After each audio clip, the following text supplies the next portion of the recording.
new export curbs.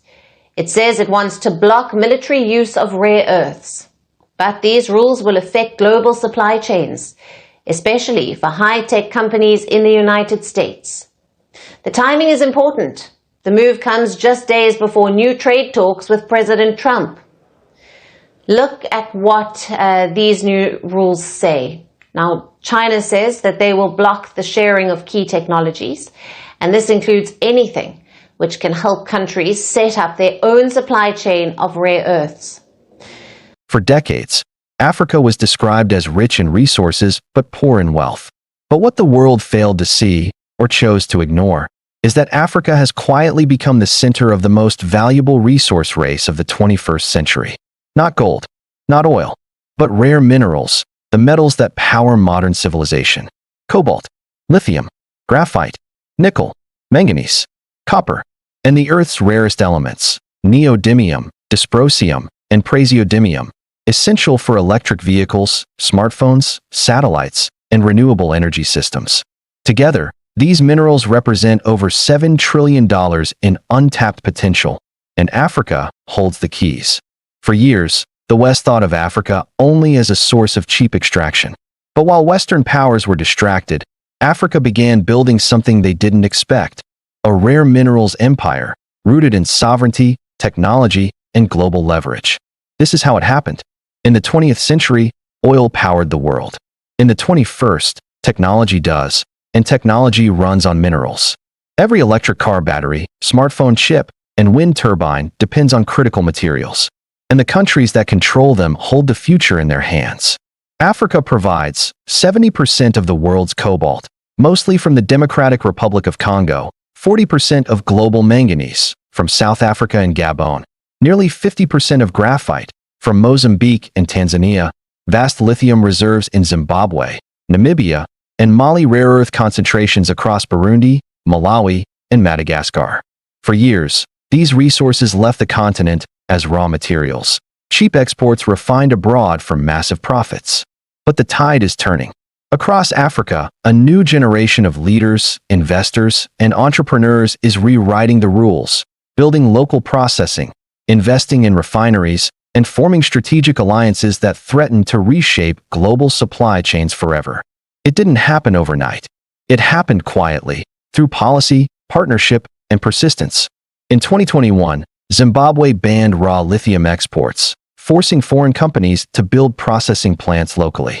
In 2023, Namibia followed suit, restricting the export of unprocessed rare earths. Congo is doing the same with cobalt and copper, demanding local smelting and value addition.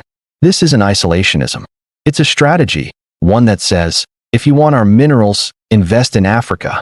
By building refineries, battery plants, and local value chains, Africa is capturing profits that once disappeared overseas. And it's working. New projects are emerging across the continent. Zimbabwe's Arcadia Lithium project, one of the world's biggest, now producing high-purity lithium carbonate. The Congo Battery Council, a joint African initiative to industrialize battery materials locally. Namibia's rare earth hub, attracting investors from China, the UAE, and even Europe on African terms.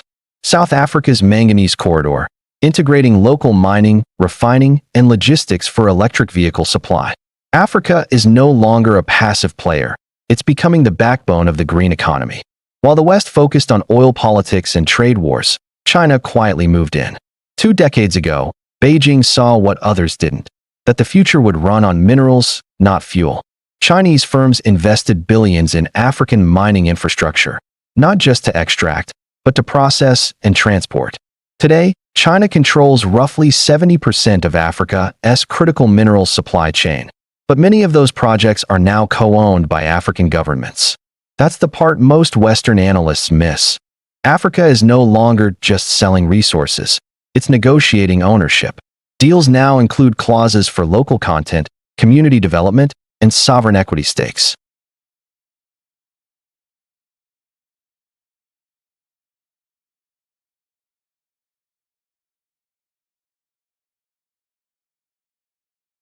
But the real wealth isn't in exports. It's in industrial transformation. Battery manufacturing plants are being discussed in South Africa, Ghana, and Egypt. Research centers for green technology are being funded across East Africa, and multinational automakers, from BYD to Volkswagen, are now exploring African partnerships to secure stable, ethical mineral supplies. This is a trillion-dollar awakening, and the world is only beginning to notice. As the West scrambles to de-risk from China, it finds itself in a bind. The alternative sources of minerals are still in Africa. Africa, once underestimated, now stands at the crossroads of global power. And the next phase of this story is what truly shakes the world. For the first time in modern history, global technology giants, from Tesla to Apple, from Samsung to Volkswagen, are looking to Africa not just for extraction, but for partnerships. The world suddenly realizes that without Africa's minerals, the green transition will grind to a halt. Every electric car battery, every solar panel, every defense system needs the metals Africa controls. And while Western nations debate climate policies, African nations are negotiating the terms of supply. The balance of power has quietly shifted.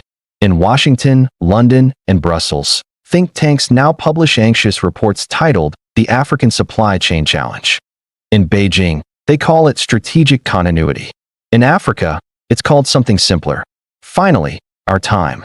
The rise of Africa's mineral independence has created what analysts call the new resource order, a world where no single power dominates critical materials. From Zambia to Zimbabwe, from the Congo Basin to Namibia's deserts, new alliances are forming.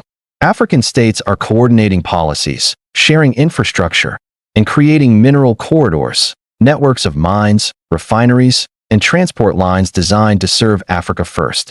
Projects like the Lobito Corridor, connecting the Democratic Republic of Congo, Angola, and Zambia, are not just about logistics. They are about sovereignty. For the first time, African nations are building trade routes that don't depend on colonial ports or Western intermediaries. It's quiet, it's deliberate, and it's revolutionary. For more than 100 years, global mining laws were written in European capitals. Contracts favored foreign corporations. Taxes were low. Local processing was discouraged. That era is collapsing. Today, nations like Ghana, Tanzania, and Zimbabwe are rewriting mining laws to guarantee national ownership stakes. Some are creating state mineral companies that co-own major projects.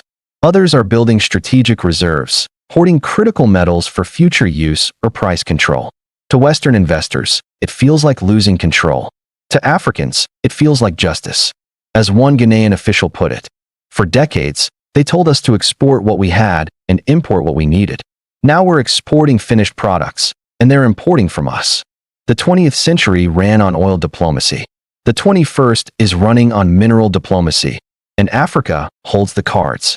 In 2024, the African Union announced plans for a continental critical mineral strategy, a unified blueprint to manage exploration, pricing, and trade.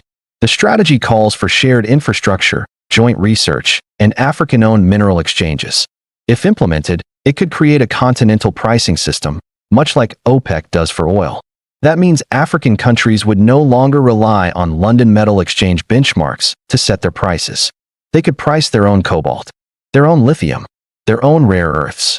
And that, more than anything, would end centuries of economic dependency. Western nations are now racing to catch up, launching initiatives like the Minerals Security Partnership and the Critical Minerals Alliance to counter China's and Africa's dominance. But there's a problem. Most of the deposits they need are still in Africa.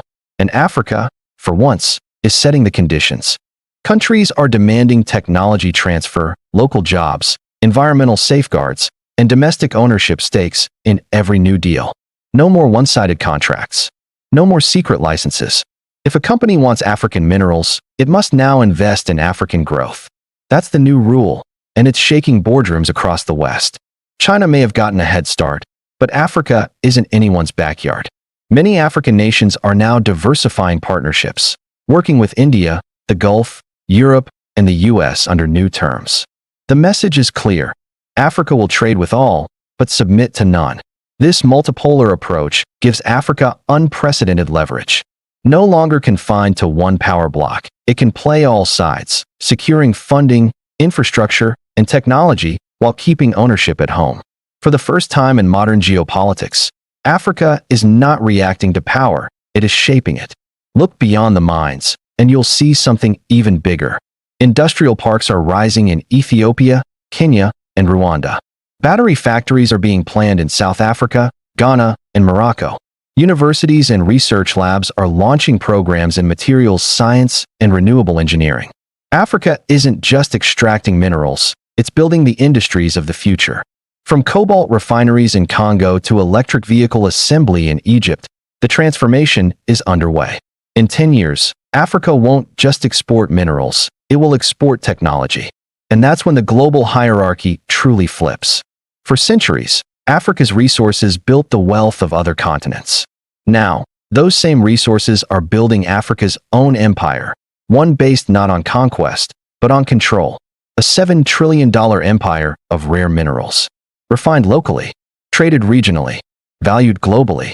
And while the world argues about who owns the future, Africa is quietly building it. Piece by piece, mine by mine, deal by deal. The West ignored it. Now, they can't afford to. This is not just about minerals. It's about power, independence, and destiny. Africa is no longer the supplier of raw materials for someone else's future. Africa is the future. A $7 trillion empire. Rising, resilient, unstoppable.